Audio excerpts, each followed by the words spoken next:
CMRL Exalogic മാസപ്പടി ഇടപാടിൽ മുഖ്യമന്ത്രിയുടെ മകൾ വീണ വിജയന് നിർണായക പങ്കെന്ന് SFIOയുടെ അന്വേഷണ റിപ്പോർട്ട്. IT കൺസൾട്ടൻസി സേവനത്തിന്റെ മറവിൽ വീണ വിജയൻ CMRL നിന്ന് 2.78 കോടി രൂപ സ്വീകരിച്ചെന്നും റിപ്പോർട്ടിലുണ്ട്.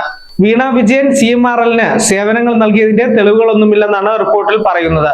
IT കൺസൾട്ടൻസി സേവനങ്ങളുടെ മറവിൽ വീണ CMRL നിന്ന് 2.78 കോടി രൂപ സ്വീകരിച്ചു.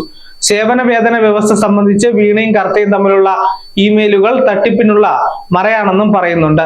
Empower India capital investment private ലിമിറ്റഡുമായുള്ള എക്സാലോജിക്കിന്റെ കടങ്ങൾ തീർക്കുന്നതിനായി CMRL എക്സാലോജിക്കിന് നൽകിയ ഫണ്ടുകൾ വഴിതിരിച്ചു വിട്ടു. ഗൂഢാലോചന, തട്ടിപ്പ് മാർഗത്തിലൂടെ പണം സമ്പാദിക്കൽ, ബോധപൂർവമായ സാമ്പത്തിക തിരിമറി എന്നിവ വീണ വിജയനെതിരെ കണ്ടെത്തിയതായാണ് SFIയുടെ റിപ്പോർട്ടിൽ വ്യക്തമാക്കുന്നത്.